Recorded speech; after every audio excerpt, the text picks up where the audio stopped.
Bueno, pues aquí estamos en un día eh, duro de invierno, lo que tiene más mérito que todos ustedes nos acompañen. Es siguiendo esta trayectoria que tiene el Ateneo, lo cultural lo supera todo y en cualquier fecha. Y esta pues es una fecha también para la cultura. Francisco Parra Rodríguez escribió una novela, La hija del alquimista. Yo estuve echando, es muy interesante.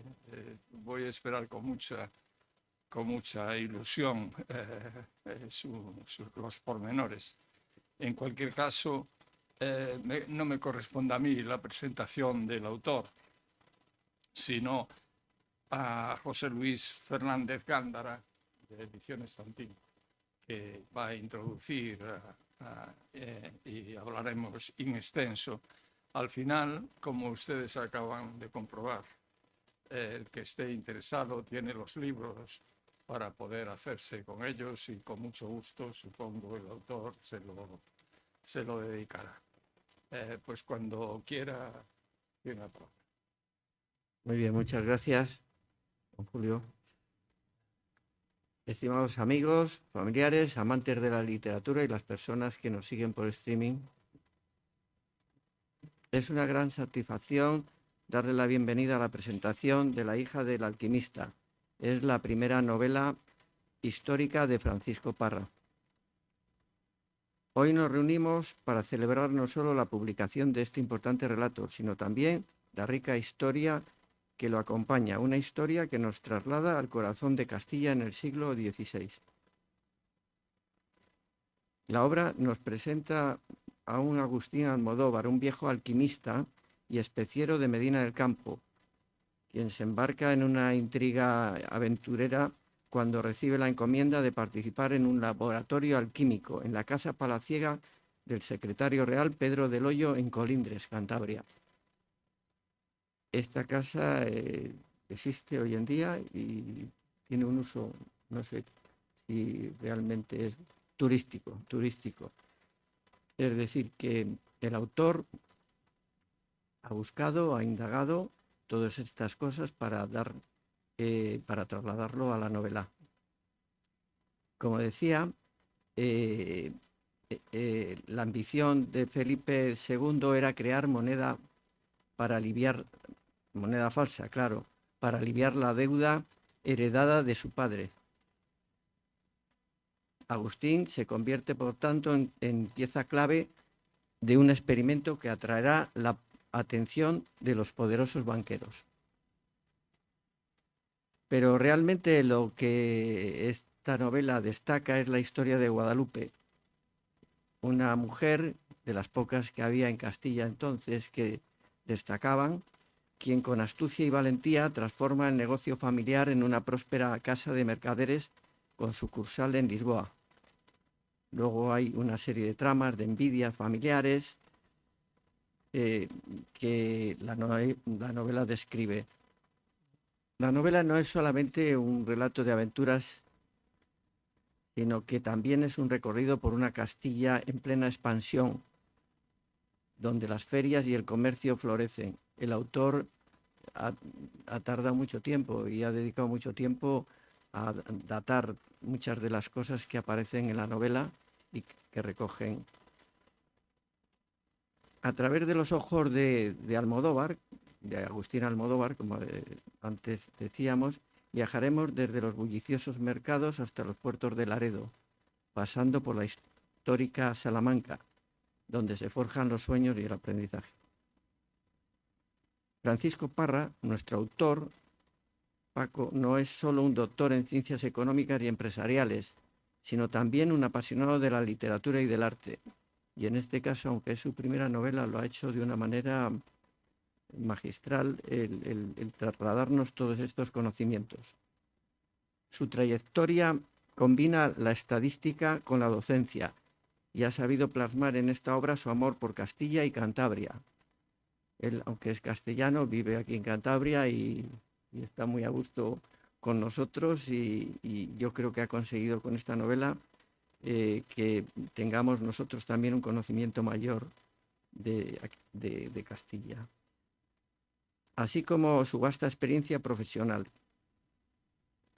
La acuarela que adorna la portada, que verán ustedes, es también obra de su autoría, un reflejo más de su talento. También pinta y lo hace muy bien.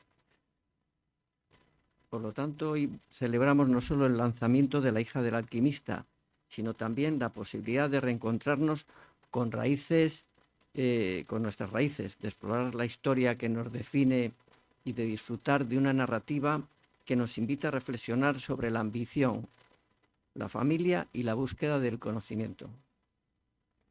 Sin más preámbulos, les invito a sumergirse en las 482 páginas de esta historia que tienen un gran soporte documental, como les decía antes.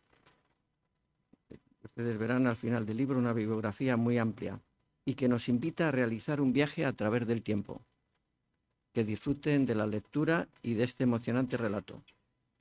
Por último, quiero agradecer al Ateneo y a don Julio aquí presente las facilidades para poder realizar hoy aquí la presentación. Y aprovecho para desearles a todos ustedes un feliz año 2026. Muchas gracias.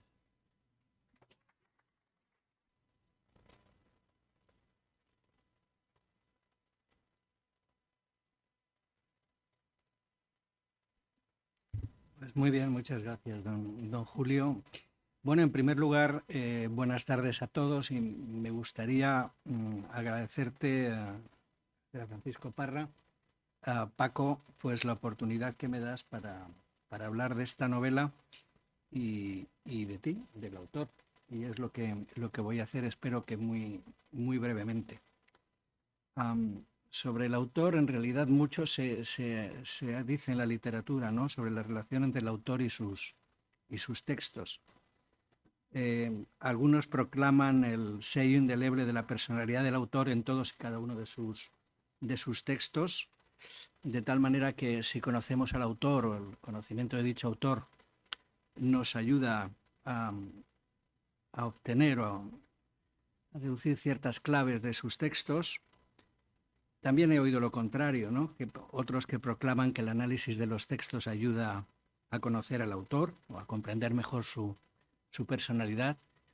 Y finalmente, como hay opiniones para todo, también tenemos las que dicen que texto y autor son entes que evolucionan de forma autónoma, ¿no?, sin que el estudio de uno u otro nos proporcione pues una clave sobre la comprensión bien del autor o bien de su obra, ¿no? En el caso del libro que nos ocupa, yo me atrevo a confesar que mi proximidad a Paco me ha dado alguna clave de comprensión en la novela. ¿Ha pretendido Paco introducir esas claves en la novela? Aquel lector que afronta esta novela sin conocer su autor corre el riesgo de perderse en un laberinto. Bueno, estas serían preguntas que se pueden suscitar. Yo, desde luego, no tengo una respuesta. Pero sí os recuerdo la famosa reflexión de Borges sobre el libro y el autor, ¿no? Decía: una vez escrito y publicado un libro pertenece tanto al lector como al autor. El libro trasciende la intención del autor, ya que cada lector aporta su propia perspectiva, experiencias e imaginación al texto, creando así nuevos significados e interpretaciones que el autor quizá nunca hubiera pretendido. Esta lectura transformadora eleva el libro más allá de un significado singular y fijo. Y creo que esto, en el caso de esta novela, desde luego se aplica. Teniendo en cuenta todo lo que he comentado, me permito insistir en la pertinencia de conocer al autor y su contexto. Si alguien me pidiese una frase para definir a Paco, yo lo definiría como un hombre del Renacimiento, quizá en una época que ha nacido en una época que no es la suya. Paco es alguien con una curiosidad inmensa, curiosidad que le lleva a interesarse por disciplinas tan aparentemente, y digo aparentemente, inconexas, como la pintura y la estadística oficial, la literatura y la contabilidad, o los negocios y la docencia universitaria en economía, en materias, digamos, bastante abstractas. Todo esto por no hablar, además, de sus incursiones en el sector primario o la esgrima. todas estas actividades, debo de decir que Paco las desarrolla con un entusiasmo encomiable y no se conforma con ser un amateur en ninguna de ellas. Yo ya recuerdo cuando llegaste a esta tierra, hace ya algunos años, más de los que me gustaría a mí y a ti seguro también, sabías muy poco de nuestra región y de su geografía, ¿no? Yo recuerdo como anécdota que en aquella época, cuando estábamos en el instituto discutiendo de algunos datos o de algunos resultados, se te escapaba lo de aquí en Castilla-León, y yo decía para mí algunas veces, madre mía, era otro contexto, ¿no? Y sin embargo ahora nos vemos, me cuentas de tus excursiones, de tus marchas por los senderos de la región, y conoces, tengo que confesar que la conoces bastante mejor que yo, que se supone que debería de haber hecho mi trabajo en algún momento, ¿no? Si la característica de hombre del Renacimiento está, desde luego, más que, o espero haberles convencido de ello con las pequeñas pinceladas que he dado, yo creo que esta descripción quedaría incompleta si no añadimos un locativo, que creo es clave para entender a un hombre de tantas facetas. Y me estoy refiriendo a Castilla-León. Ahí están sus orígenes y muchas de sus vivencias.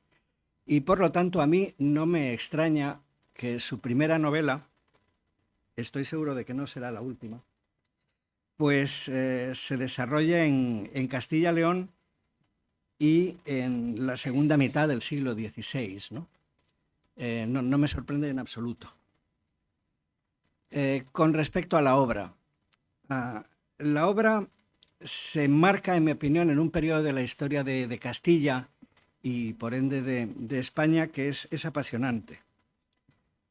Sin embargo, desgraciadamente, pues fruto de la leyenda negra y de otras circunstancias, pues en mi opinión no ha sido tratada de una forma excesivamente favorable, ¿no?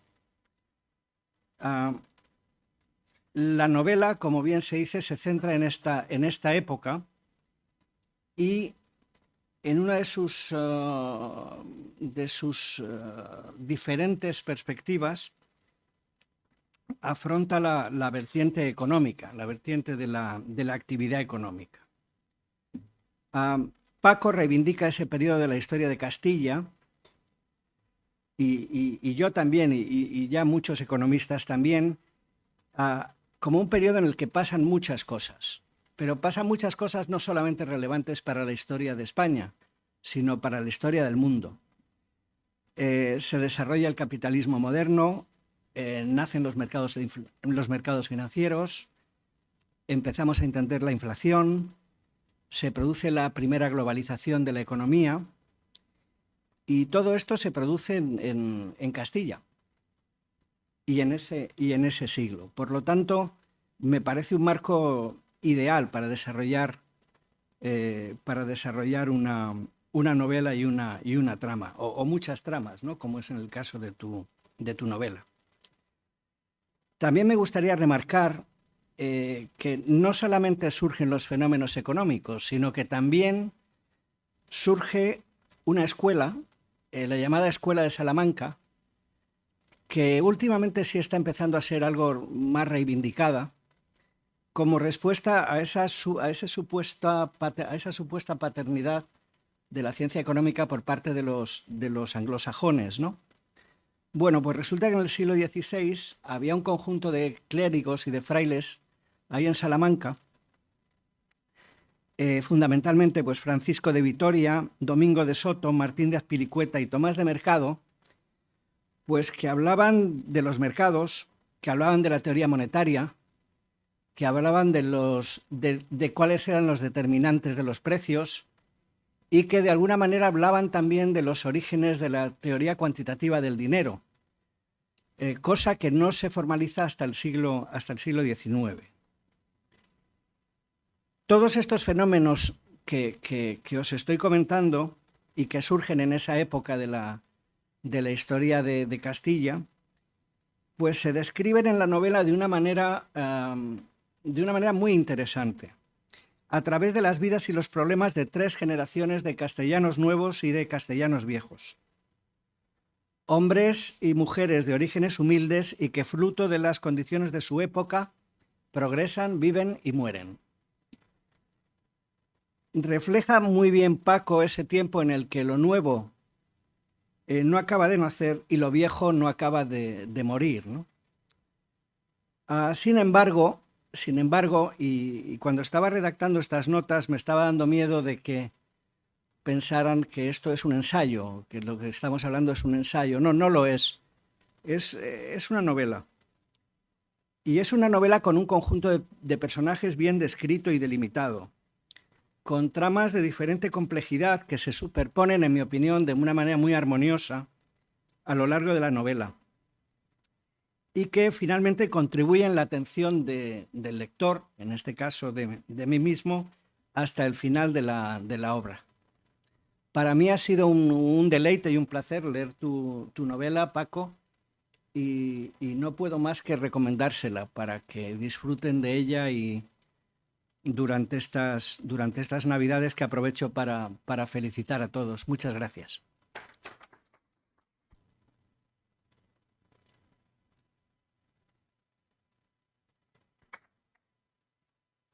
Bueno, muchas gracias, Juan, por tus palabras.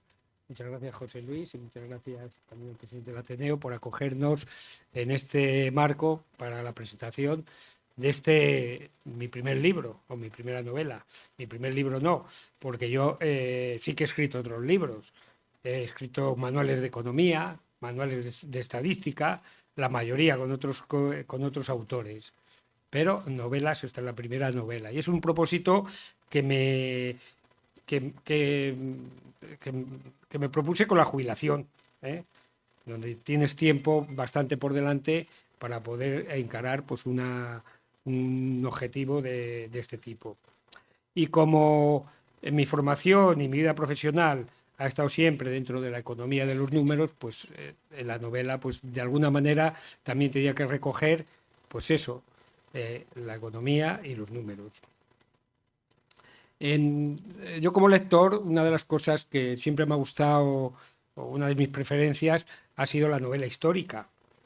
Y en general, cuando lees novela histórica, casi toda la novela habla pues de las batallas, de los reinados, de los acontecimientos históricos, pero muy pocas novelas centran su objetivo en lo que es la historia económica, la vida de las gentes, el funcionamiento de los reinos, etcétera. Y por eso dije, bueno, pues vamos a hacer una novela de historia, pero de historia económica. Y dije, ¿qué periodo me puedo elegir? Pues me incliné por el siglo XVI por varias razones. Primero, porque Castilla era una potencia mercantil y financiera. Segundo, porque el oro de los Austrias, o la plata que venía de América, creó unas elevadas subidas de precios, unas altas inflaciones. Tercero, porque los Austrias estaban fuertemente endeudados y provocaron sucesivas bancarrotas. Y tercero, también porque en Salamanca, que es de donde yo procedo, los teólogos dominicos iniciaron el estudio de la economía teórica. Y como yo antes de venir aquí a Cantabria, había estado trabajando también en estadística en Castilla y León, sabía de la existencia de lo que era el Soros de la época aquella, que era Simón Ruiz.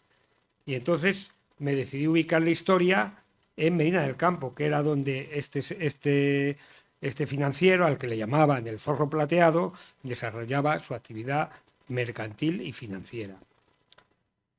Y me puse a estudiar el periodo pues, de la misma manera que hacía cuando escribía pues, un manual de estadística en R. Lo primero que hice fue ver qué bibliografía tenía en mi biblioteca que tuviera que ver con esta parte. Tenía una historia en tomos de Castilla y León y sobre todo tenía un volumen dedicado a Carlos I en una colección sobre historia de España que había editado El País. Y este volumen era de interés porque daba una visión bastante general de lo que era el endeudamiento del reino, sus bancarrotas, el oro y la plata venidos de América, de la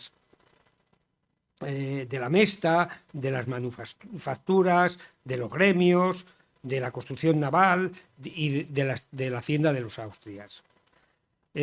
Una vez que ya me ubiqué bien y me compuse cómo era la historia económica de esa época, pues ya me dediqué a investigar sobre lo que eran los elementos o los temas centrales que yo quería en la novela. Hice también una búsqueda bibliográfica pues, sobre la hacienda de Felipe II, sobre Simón Ruiz, sobre las ferias castellanas y también sobre la escuela de Salamanca. Y esa búsqueda pues es una búsqueda bibliográfica a la antigua usanza, mirando en la web. Uno pone en Google Simón Ruiz en Vito, y te salen un porrón de referencias, pues una por una las vas leyendo y te vas quedando con aquellas que tú juzgas que son las más destacables, y de esa manera pues alcanzas a hacer una biografía del personaje. Y en esas indagaciones en las que hacía sobre la hacienda de Felipe II y sus problemas financieros fue cuando llegó a mi ordenador el asunto de los experimentos alquímicos. Que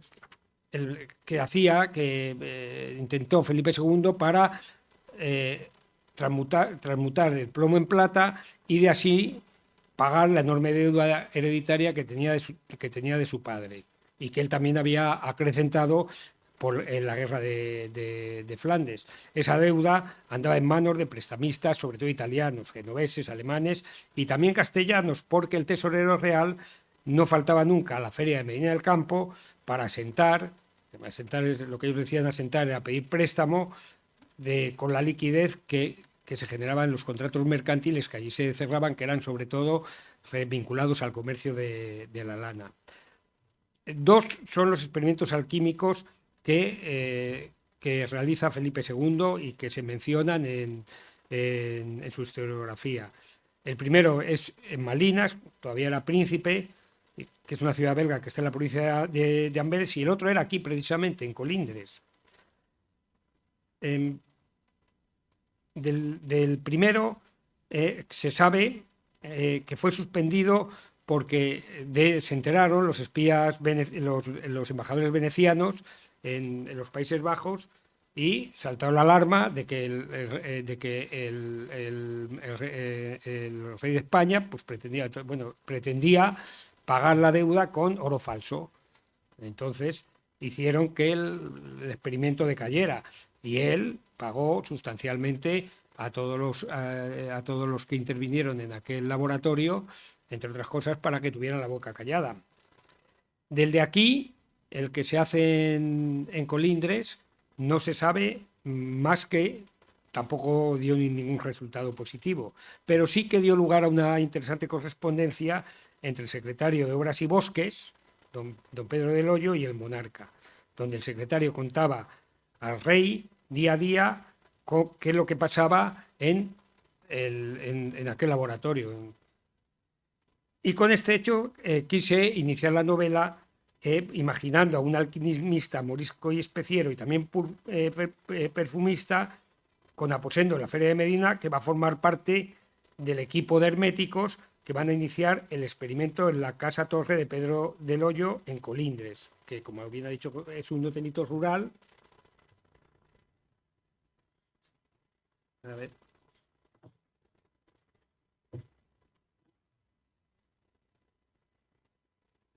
Bueno, este que tenemos aquí, esto es lo que es un laboratorio alquímico. Esto lo encontré en Praga, haciendo un viaje, y es de donde he sacado la pintura para el texto. Eso es lo que sería un laboratorio alquímico.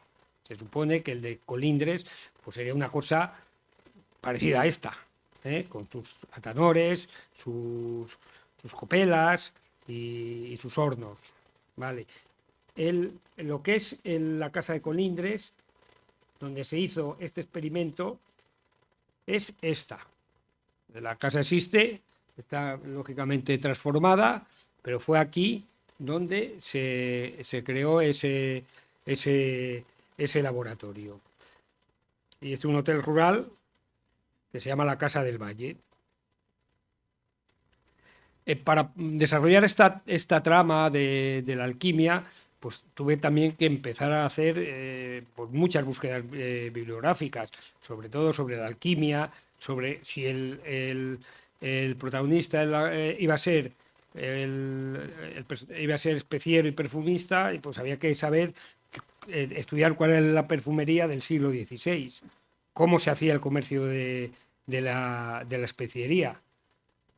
Y en general, toda esta bibliografía, la principal bibliografía que he consultado, al final decidí ponerla en el libro, en el último apartado, en el apartado dedicado de fuentes, como se hace en los artículos académicos, donde se ponen las fuentes que se han utilizado. Pues yo he hecho lo mismo, nada más que no he utilizado lo que es la forma del uso investigador, donde se puede nombre, año, título y páginas. No, es un relato también en donde se van explicando y contando qué fuentes han utilizado y para qué se han utilizado.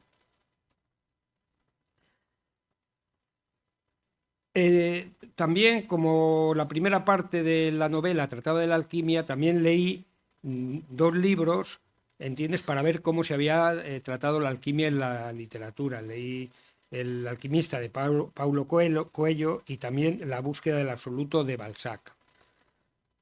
Más que nada por eso, por ver cómo se trataba la alquimia en la literatura, porque saber cómo se hace una alquimia es una cosa prácticamente imposible, ¿no? Y cada uno eran cuestiones, sí que se sabe las fases que se tiene, cómo procedían, pero no existe no era una práctica química, por decirlo así. Ellos pensaban que si yo caliento, mezclo con mercurio el plomo y después lo baño con azufre, pues se me pone, al final lo que buscaban era, tenía que pasar por distintas fases, del abledo, del rubedo, del enrojecimiento, y al final tenía cuando ya quedaba pasaba la cuarta fase, que era el rubedo, me parece.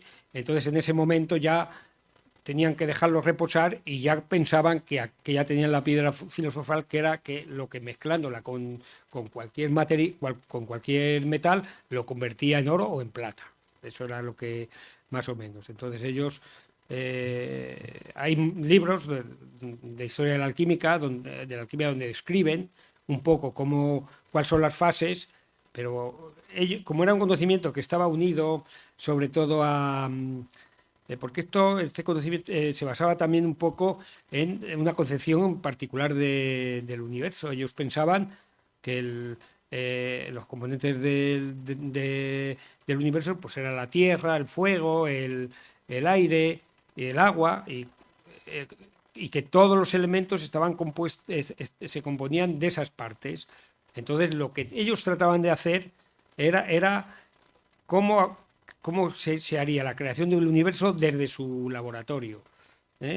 Ellos pensaban que lo que había en la Tierra, que era mercurio, azufre y tal, y todas estas cosas, en distintas proporciones las había en cada uno de los metales.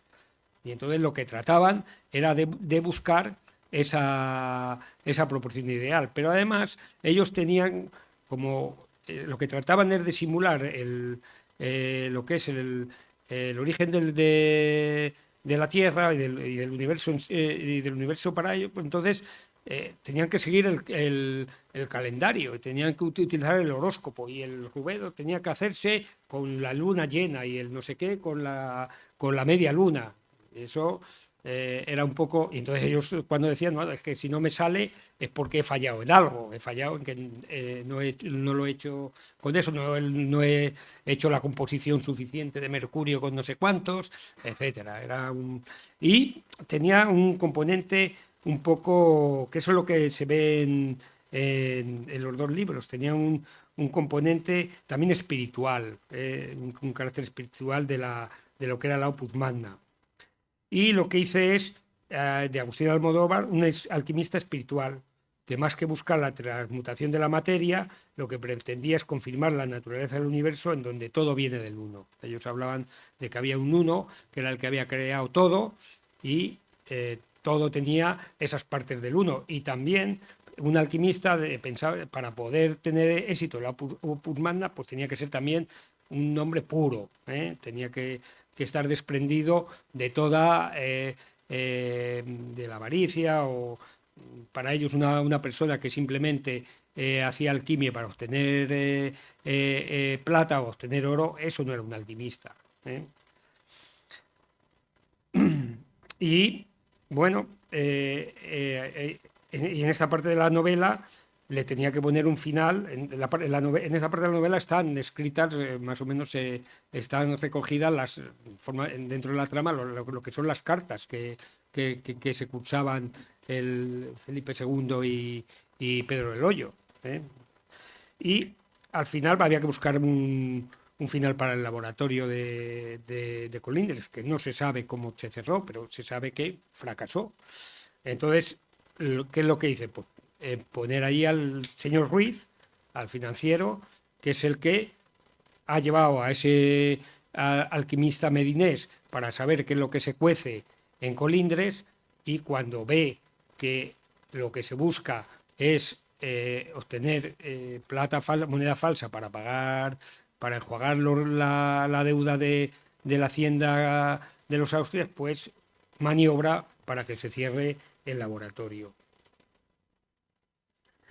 En esta parte de la novela lo que aprovecho también es un poco para... Bueno, lo que se hace, se mezcla la alquimia con lo que son las tribulaciones financieras de los Austrias. Se habla de la inflación que se produce por la plata que circula y la poca producción que se hace en Castilla. Se establece un debate entre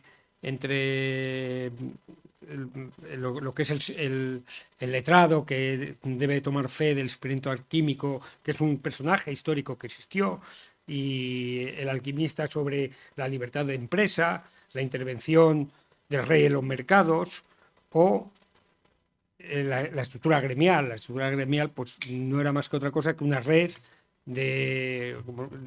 protectora de los artesanos. Lo que te pretendían era restringir la entrada de otros productores en los mercados para proteger ellos su margen y su negocio. Y es porque todo esto está metido dentro de la historia, porque el propósito del libro, aparte de entretener, de contar una historia entretenida, pues es dar a entender la historia económica de aquellos años y los procesos que rigen dentro de la economía. Quizá en esta parte el asunto más complejo, que cuando uno analiza sobre todo las cartas que se cruzan el rey y Pedro del Hoyo, es la premura con que se mandan y se reciben. Yo traté de estudiar dónde estaba el rey en aquella época, y yo no encontré que el rey se hubiera movido de Madrid. Solamente en un momento determinado, en una de las cartas le dice que se va a ir al Escorial a ver cómo están las obras. Entonces, claro, entre Colindres y Madrid, hay 459 kilómetros, y que son 92 leguas castellanas. Y según se mandan las cartas y se reciben, son 4 jornadas. Entonces,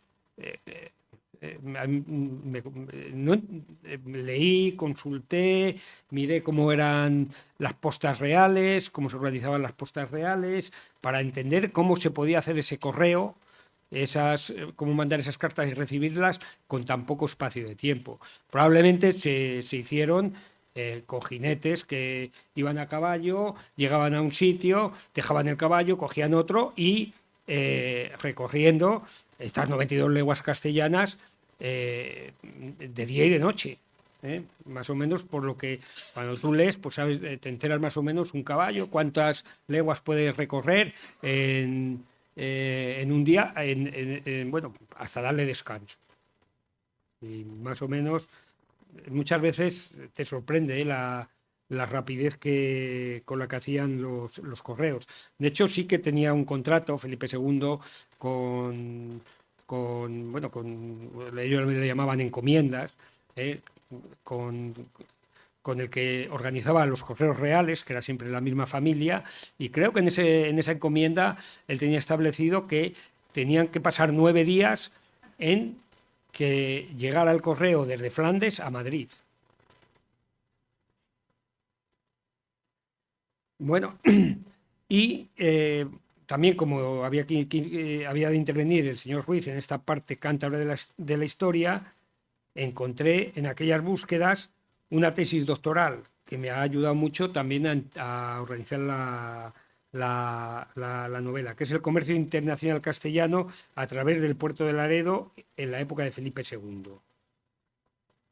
En esa tesis pues aparecen, te explica cómo se organizaba el comercio exterior en Castilla, cuánto costaban, qué productos se transportaban, cuándo salían los barcos, cómo se hacían los fletes, y eso pues te ayuda un poco a trazar, entiendes, el viaje que tienen que hacer, que tiene que hacer el alquimista, que va acompañado con un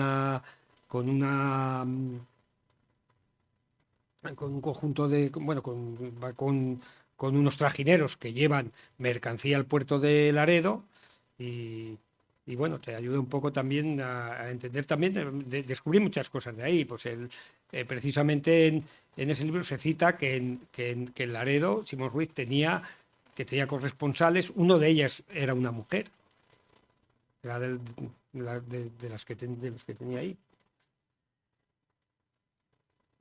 Y bueno, como trabajar ya sabía yo que en Malinas había sido muy rentable para los alquimistas que participaron el montar aquel laboratorio secreto, pues lógicamente también le iba a ser rentable al especiero. El especiero y los que intervinieron allí pues recibieron también su dinero por participar en el laboratorio. Luego, ¿cómo seguir? Claro, aquí se trata de un especiero que es más un filósofo que un mercader de éxito. De hecho, a lo largo de la novela, pues lo que ves que lo que le interesa al Agustín Almodóvar es la alquimia. Él quiere culminar en su vida la opus magna. Entonces, es cuando introduje a otro personaje, que es su hija, Agustín de Almodóvar, que es la que da el título a la novela. Aunque hay otra novela, yo no sabía, pero hay otra novela con el mismo título. Y me enteré después de que esta saliera a imprenta. Pero bueno, no tiene nada que ver una con la otra. Y y esta es una mercader protegida del señor Ruiz, que acaba estableciendo con su hermano menor una sucursal en Lisboa. Es decir, eso es un poco la segunda parte de la historia, que esta ya se va a desarrollar en Medina del Campo y es una historia de mercaderes.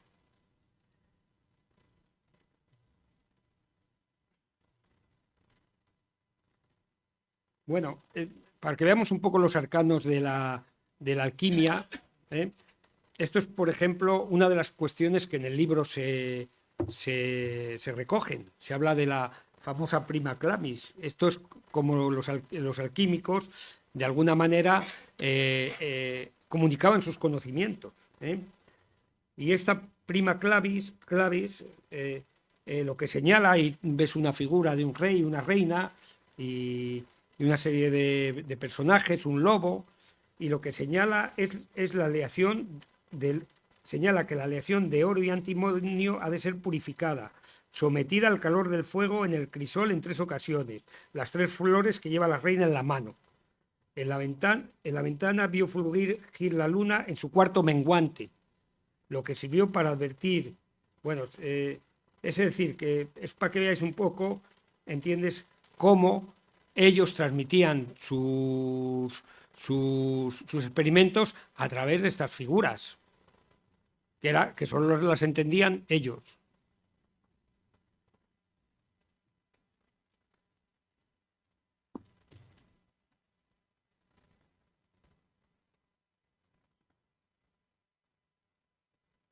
Bueno, en la parte media del campo, pues una de las cosas que tuve que estudiar es cómo era Medina del Campo en el siglo XVI. Conseguí un plano de Medina del Campo. En el plano pues se sabe dónde vivían los moriscos y tuve que ubicar al especiero en una calle de Medina del Campo, que es en el barrio morisco, una calle que es la calle de San Pedro. Es esta que está por aquí. Aquí, esta de aquí. Aquí es donde va a tener el laboratorio el Agustín Almodóvar, bueno, el laboratorio, el taller, ¿vale? Y aquí es la Plaza Mayor. En la Plaza Mayor es donde se celebraba el mercado de Medina del Campo.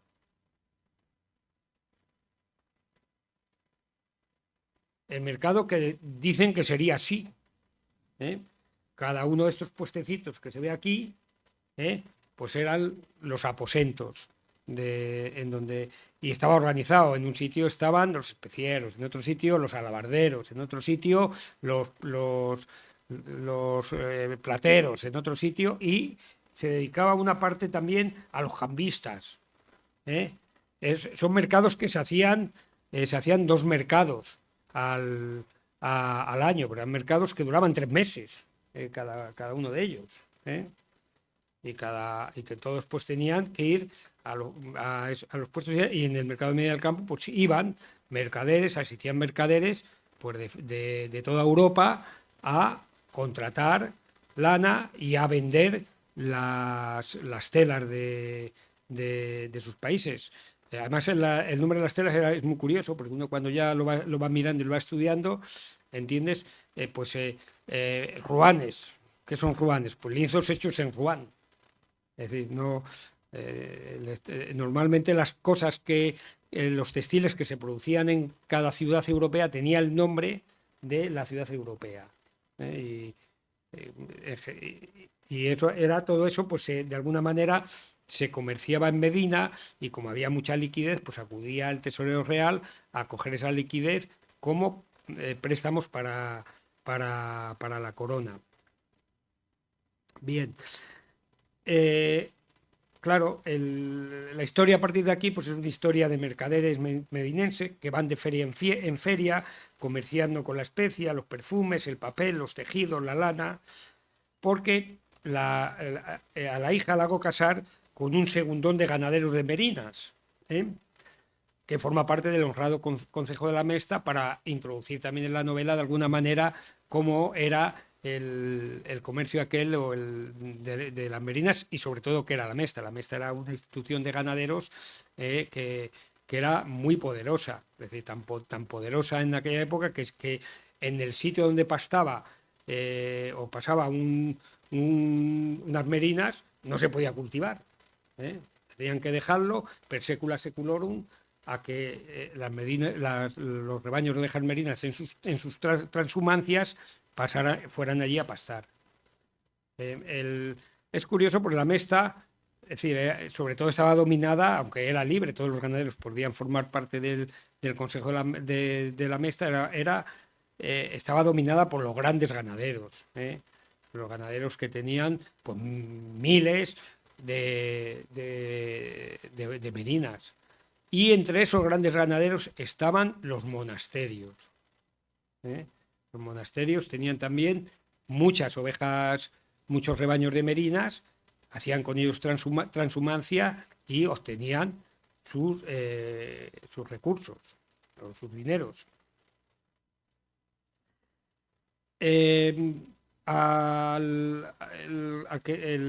que se casa con Guadalupe Almodóvar, que se llama Ramón Téllez, también es el que introduce lo que es en la novela la Escuela de Salamanca. Bueno, hay otra cuestión aquí curiosa de de las ferias también.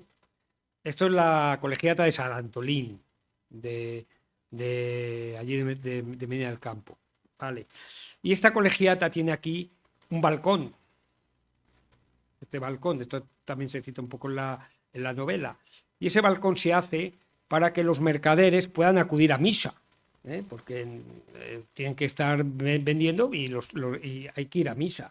Entonces abren ese balcón para que se supone que a través de ese balcón los mercaderes pues oían misa.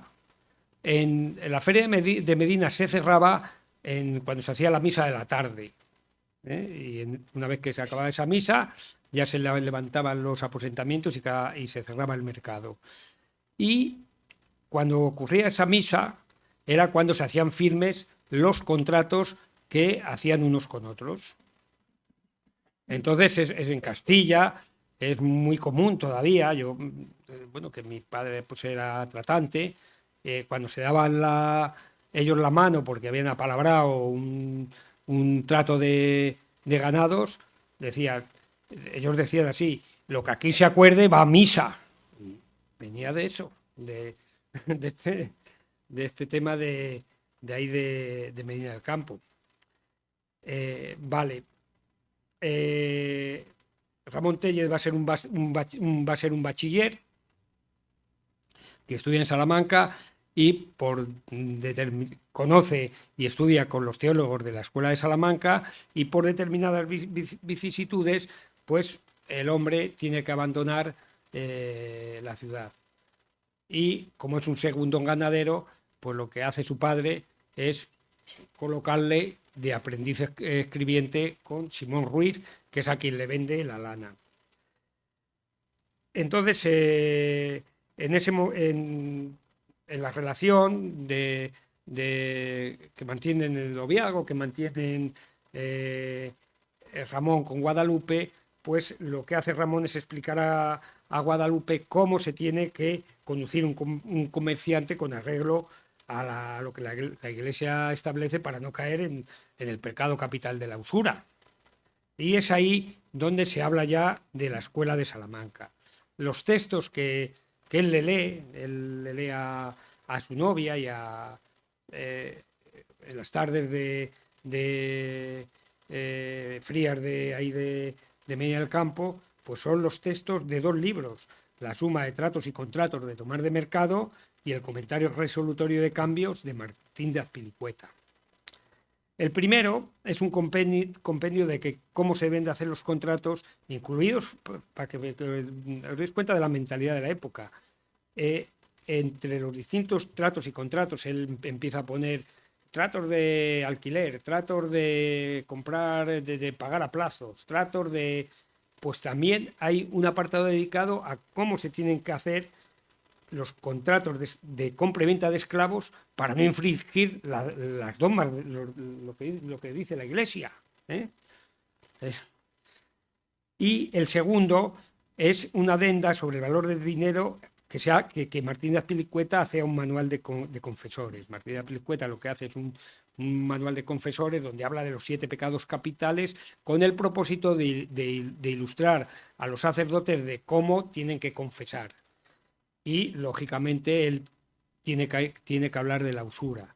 Y como se queda corto con lo de la usura, pues acaba haciendo esta adenda de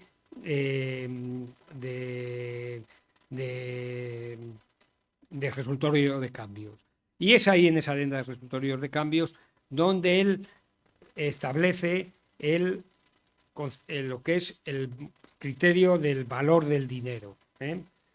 Tomás de Mercado, sobre todo, lo que habla es del justiprecio. Cómo se tiene a qué precio se tienen que hacer los contratos para que no haya usura. Entonces él habla que se tienen que hacer de 2 maneras. A cómo se corre en el mercado, ya introduce ahí la oferta y la demanda, al precio que sale de la oferta y la demanda, y al que decide el rey. Son las 2 maneras. Y él habla de la oferta y la demanda, de cuánto puede subir el precio porque hay más ofertantes que más compradores que vendedores, o más vendedores que compradores. Y Martín de Azpilicueta lo que dice es cómo el exceso de dinero circulante puede elevar los precios.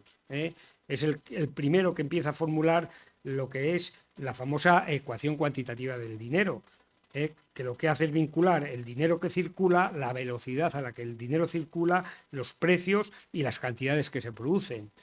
Y esa ecuación cuantitativa esas ideas que iniciaron aquellos teólogos son en las que ahora mismo se basa la gestión monetaria. Y eso es lo que le tiene de cabeza al Trump, ¿entiendes? Con la FED. La relación que se produce entre el interés y precios a través de esa ecuación cuantitativa de dinero. Y también, como necesitaba explicar un poco cómo funcionaban las finanzas castellanas y las bancarrotas que había, y pues le hice en un momento determinado a cambista, y tomará Ramón un banco de cambio en la Plaza Mayor de Medina, porque los bancos también se llaman por eso. El banco de cambistas era un banco, literal, un banco de madera con un tablón. Ahí ellos tenían que ir al ayuntamiento, al consistorio. El consistorio tenían que dejar mostrar que eran solventes, dejando una fianza y allí iban, cambiaban moneda, porque ellos lo que trataban es que, como acudía tantísima gente a esos mercados, esa gente no podía ir con dinero en el bolsillo porque se lo robaban. Entonces se lo dejaban a los cambistas, ellos anotaban el dinero que les dejaban, anotaban las operaciones que hacían unos y otros, y entre ellos cuadraban y entregaban al final del periodo de mercado, cuando el mercader se iba, pues le ajustaban las cuentas. Y eso se hacía en esos tablones, en esos bancos. Y de ahí surge el nombre de bancos para las entidades financieras, no por otra cosa.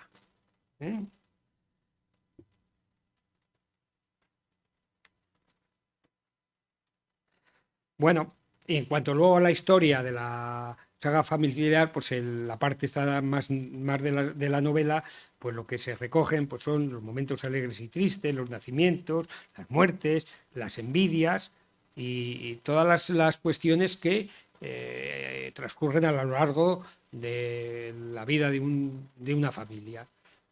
También un poco se cuenta pues cómo se vestía, cómo se comía, cómo se testaba, cómo eran los entierros, pues todas estas cosas de alguna manera aparecen en esta segunda parte de la novela, que tiene al final lo que ocurre es que las envidias que suscita esta familia, porque se hacen mercaderes importantes, pues les llevan a Guadalupe y a su hijo, que es el que continúa la labor alquímica de su abuelo cuando muere, a un convento de monjas clarisas.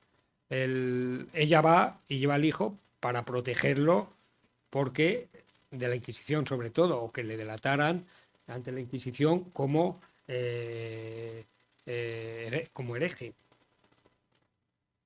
Y en esta segunda parte de la historia me ha sido de mucha ayuda otra tesis doctoral, una tesis doctoral donde analizan los libros de cuentas y toda la correspondencia que tiene el financiero burgalés.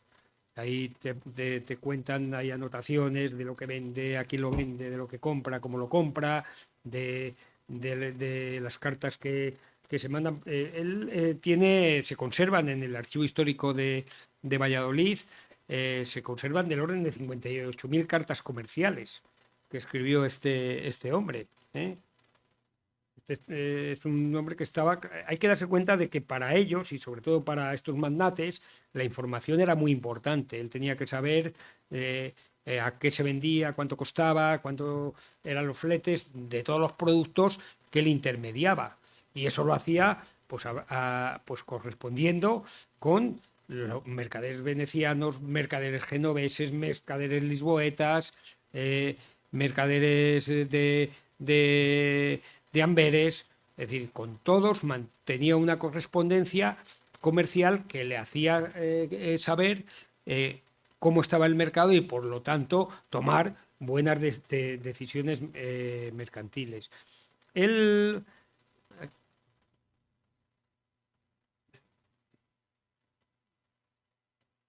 Por aquí, ¿cómo me baja ahora? Está pensando. Bueno, este hombre, lo que al final no tiene descendencia.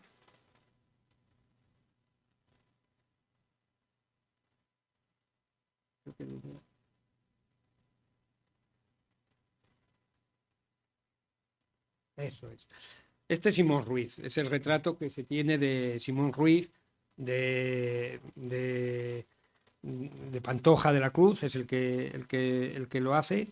Y este es el hospital, que se llama en Medina del Campo Hospital de Simón Ruiz, pero que él lo llamaba Hospital de la Purísima Concepción y San Diego de Alcalá, que es el que él funda a su muerte.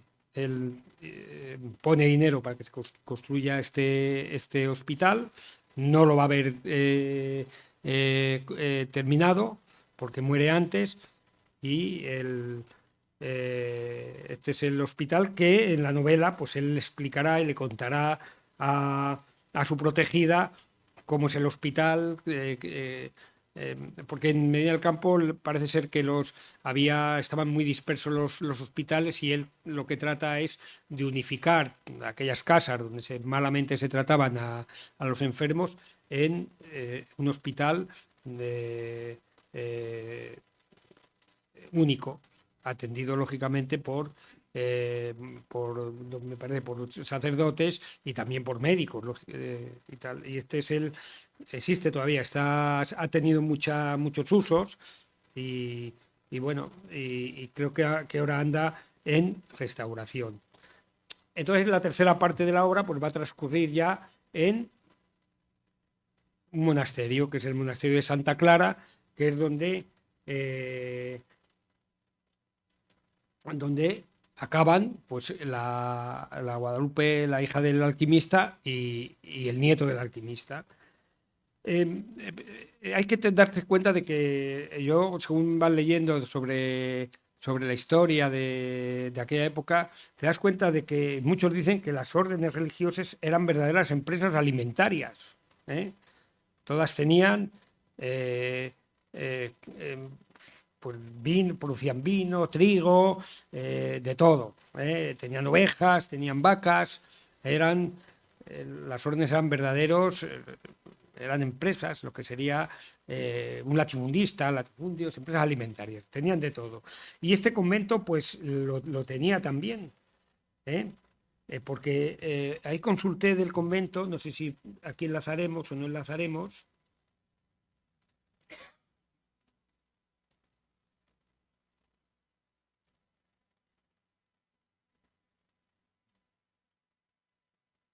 En la archivística española pues hay pleitos que mantenía este convento, y pleitos sobre tierras, en donde que les habían hecho donaciones, en donde tenían de todo, vacas, ovejas, trigo, cebada, vino, hasta una ferrería tenía el convento, y que les rentaba pues sus dineros. Bueno, parece ser que no hay conexión con internet.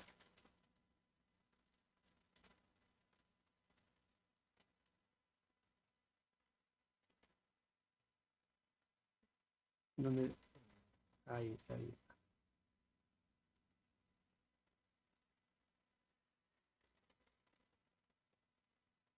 Esta parte última, pues es la vida esta conventual de Guadalupe, pues él la va a confesar a un confesor en sus horas postreras.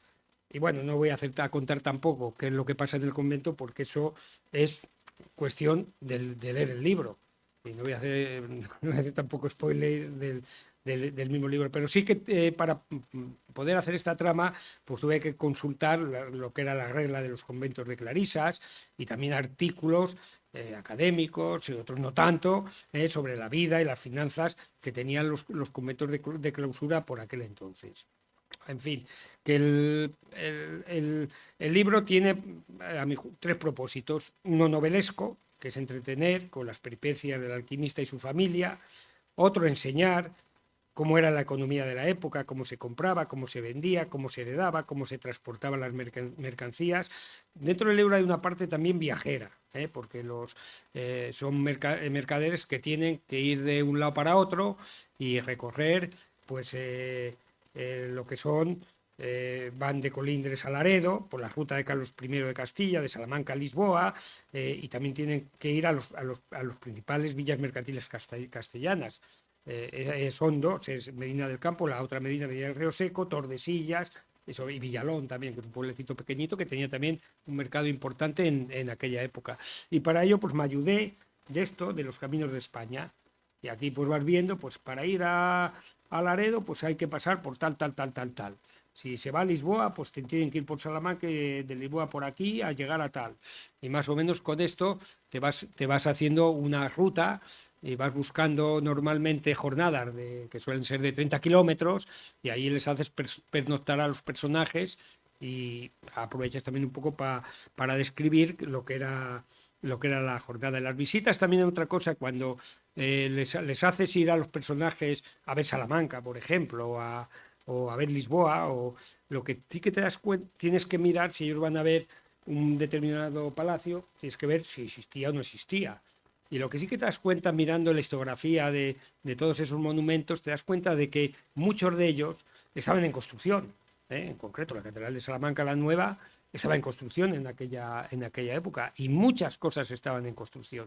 Entonces a mí sí que se me vino a la cabeza decir, uy, parece que esa época de crecimiento económico que tenía Castilla, un poco como lo de la Expo, donde se construían puentes y estadios por todos los lados.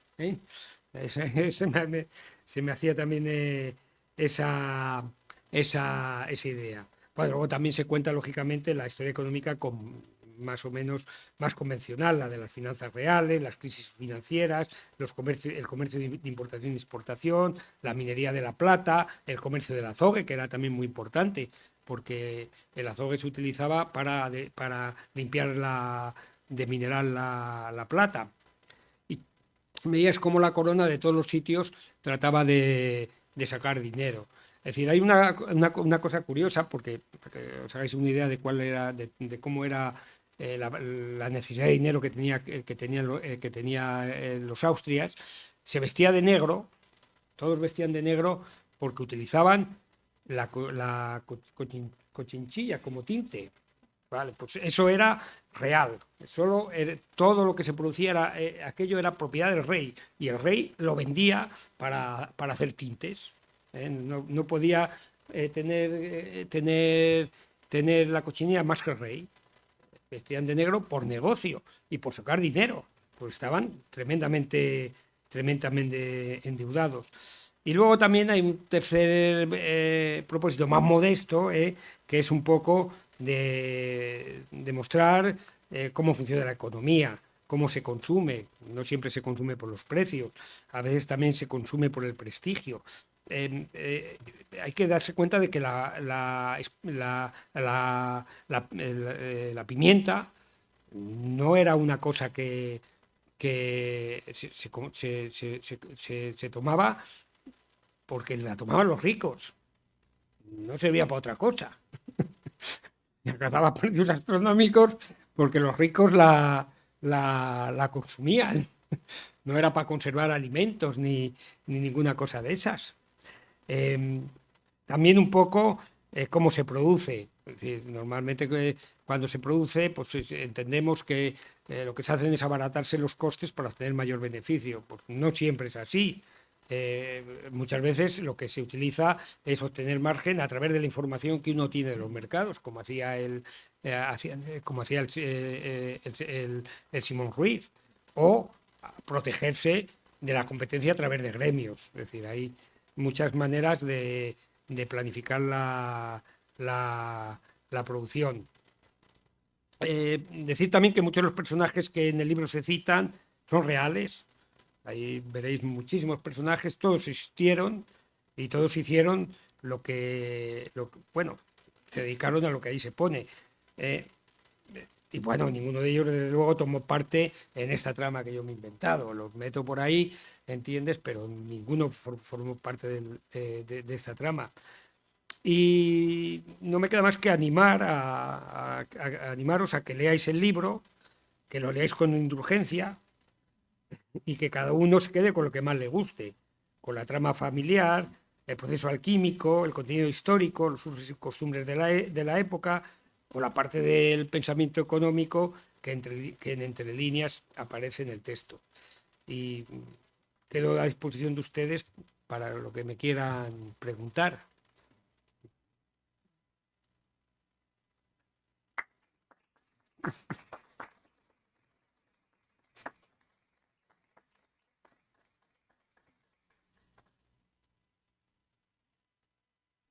Bueno, sí, yo sí tengo alguna pregunta. En cualquier caso, antes de nada, sí quería decir que yo no soy el presidente, soy el que preside el aula médica, soy el miembro más antiguo de la junta directiva, que no el más viejo.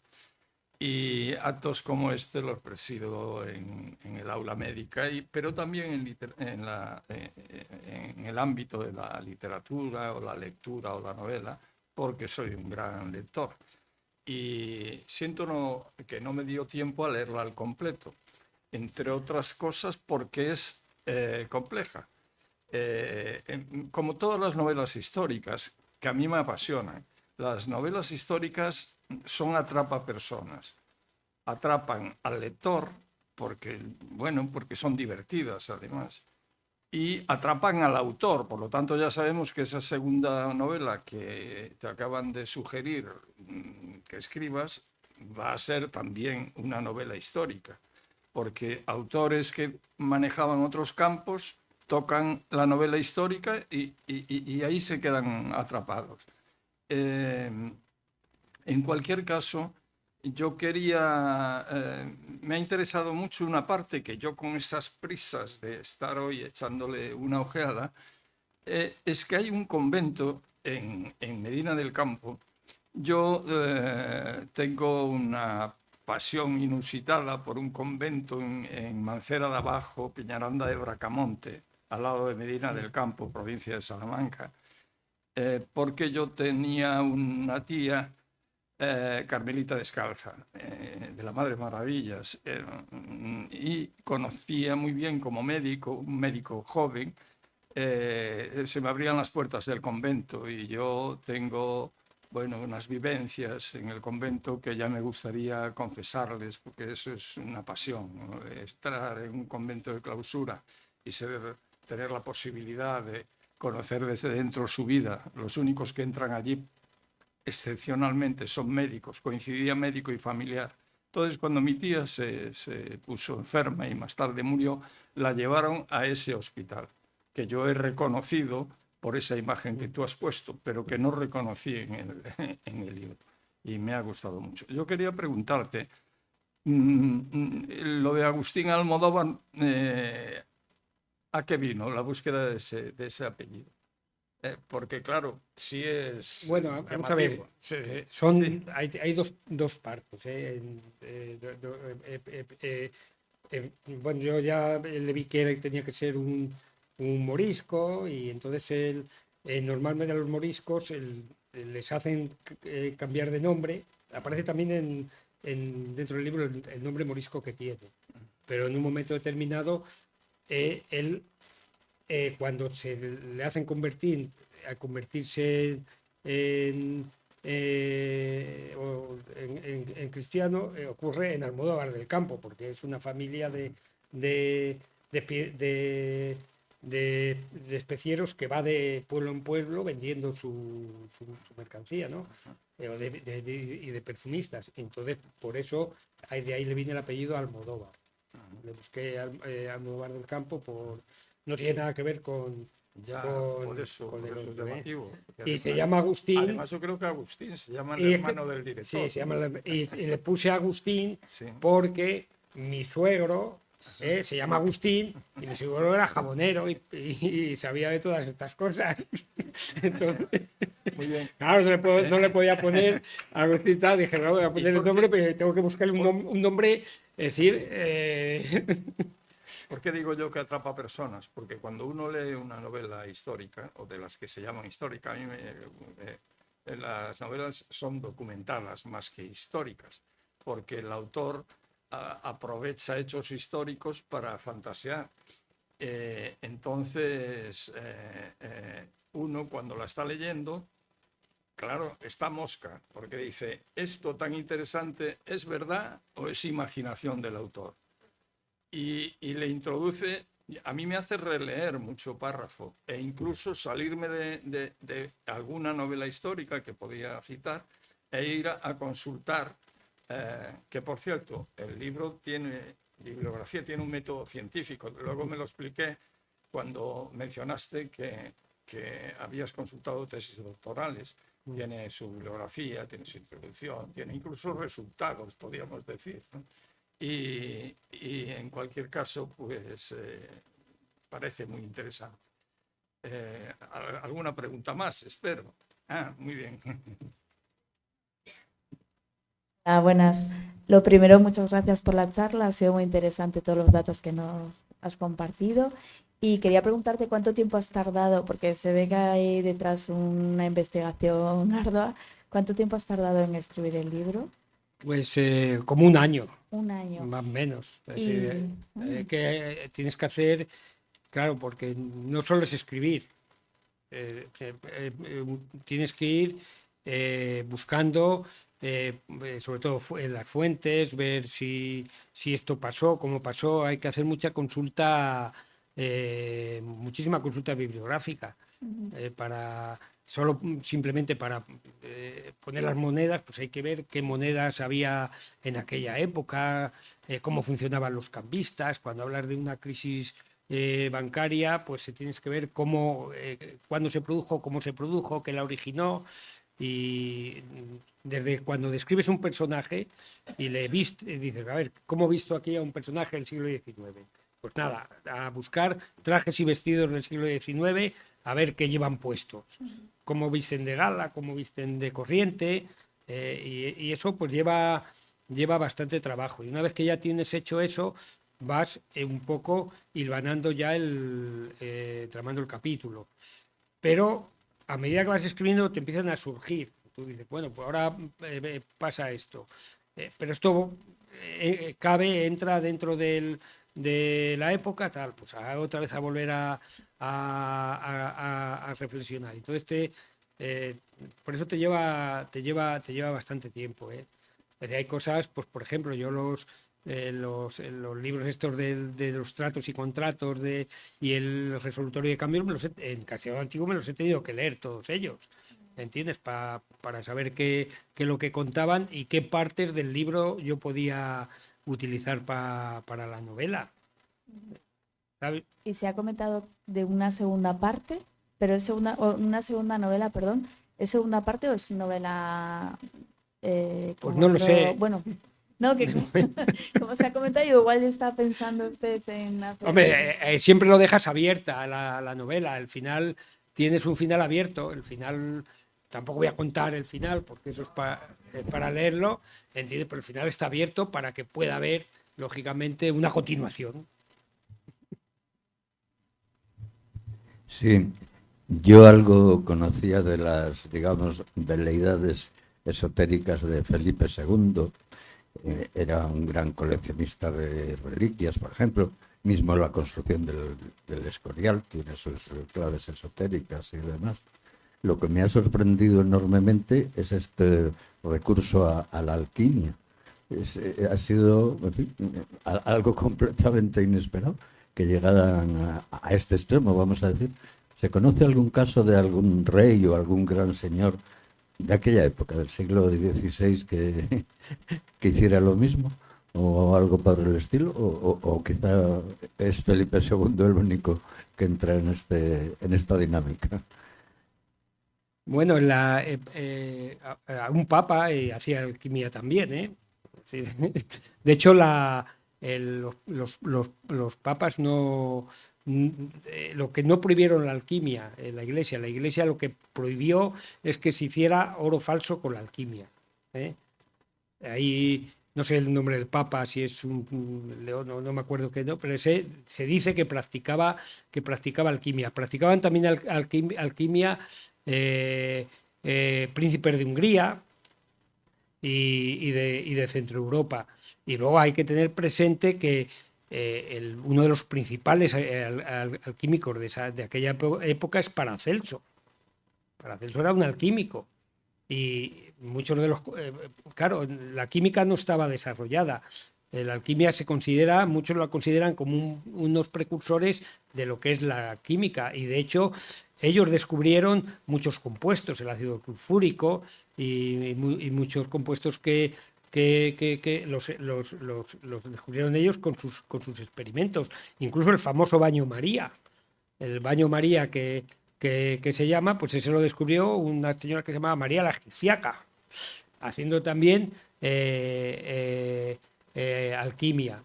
Reyes, monarcas, no, pero príncipes de Centro Europa sí, ¿eh?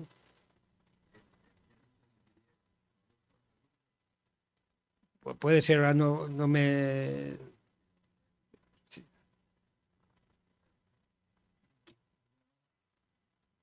En todo caso, enhorabuena y lo dicho, que si alguien quiere, pues con mucho gusto el autor seguro que se lo dedica.